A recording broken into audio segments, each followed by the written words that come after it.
So we're measuring the biparietal diameter. The calipers are blunt at the end so the child doesn't feel any kind of sharp instrument, and we usually demonstrate to the child before so they don't fuss.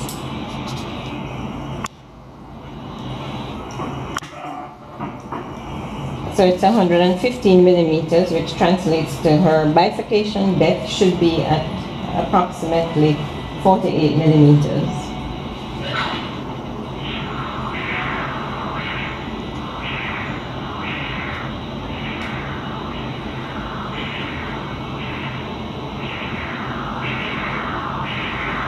So that's the transducer there in her right hand. So we're looking at the right side of this circulation.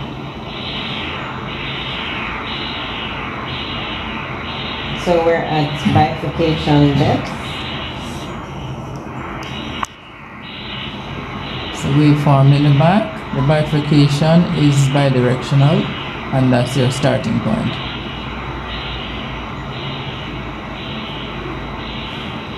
Just adjusting the scale so that the graph will fit neatly in our window.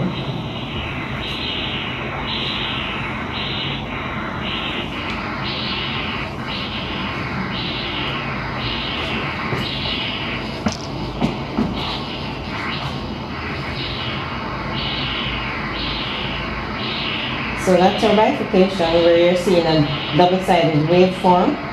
We're at 48 millimeters depth, and we're going to reduce our depth now so that we can track outward along our MCA. Middle cerebral artery. Our middle cerebral artery. So we are at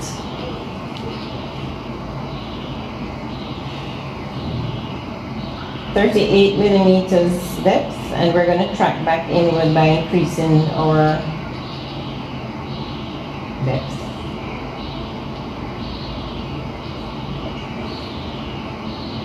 So the aim is to get as good a waveform at each depth as possible, and you'll watch she's adjusting slightly each time, and you get good filling in under the white line. You need to have a good tracing on top and some good color underneath it.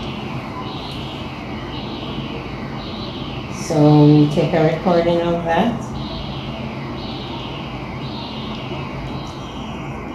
Increasing our depth by 2 millimeters, we're going to track back towards bifurcation.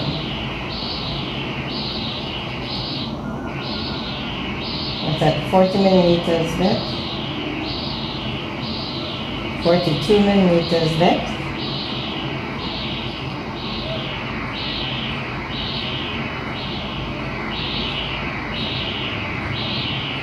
So you'll notice her left hand is going, the remote control is in her left hand, the transducer is in her right hand, and when she does the left side, she'll swap them around. So whether or not you're ambidextrous, it doesn't matter, you just have to learn how to do it.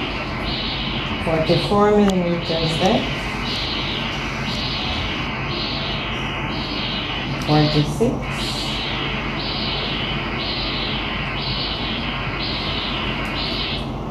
and we're back at bifurcation, 48 millimeters depth.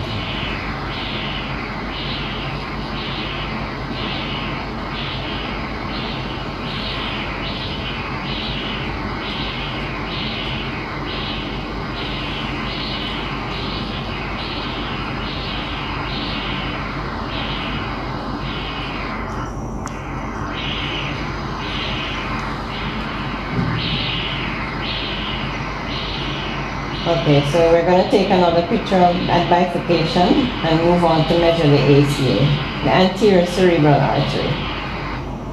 Anterior cerebral artery is measured at 4 millimeters plus bifurcation, so we increase our depth to 52. We're going to take two measurements at 52 and 54 millimeters depth.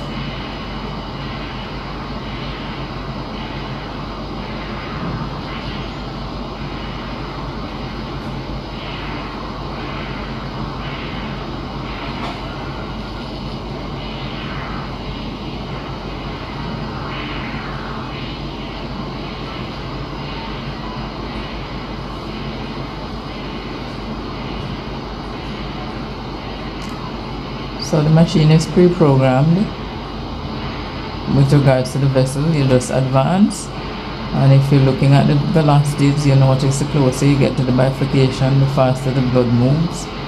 And when you're now at the anterior cerebral, the velocity now has a negative sign before the speed, because the direction of the blood that you're following has changed.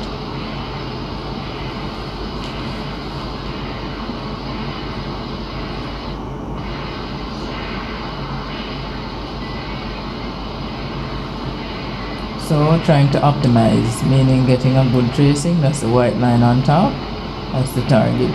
But we're still trying to keep a bidirectional flow, meaning waveform on top and below the line.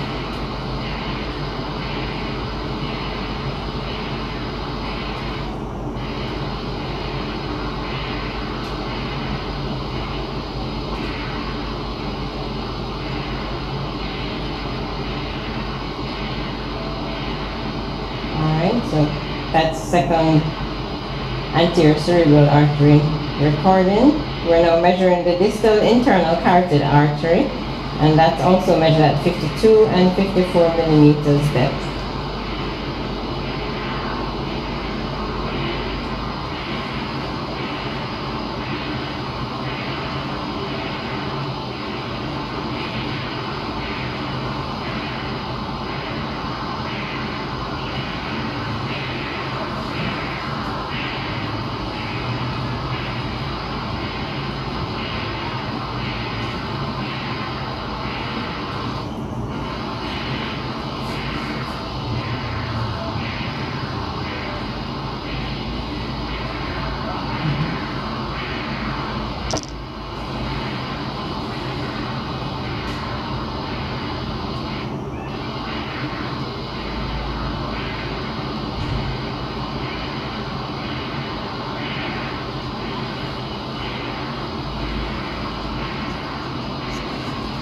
Alright, so that's our second distal internal carotid artery measurement.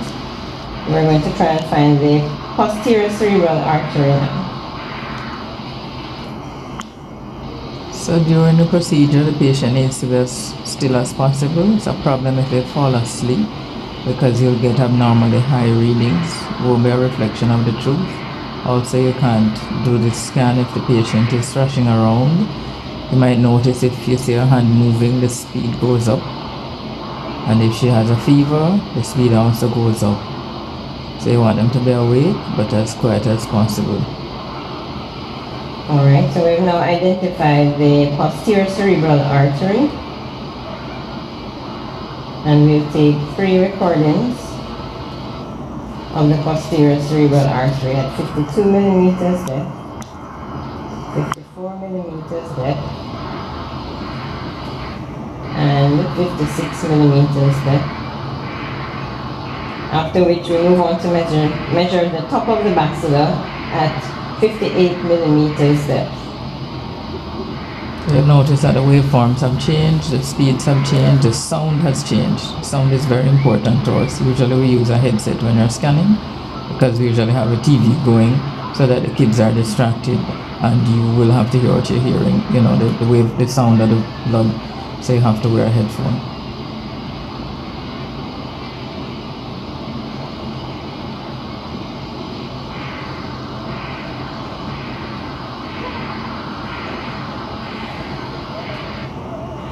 So that's the end of the right hand side.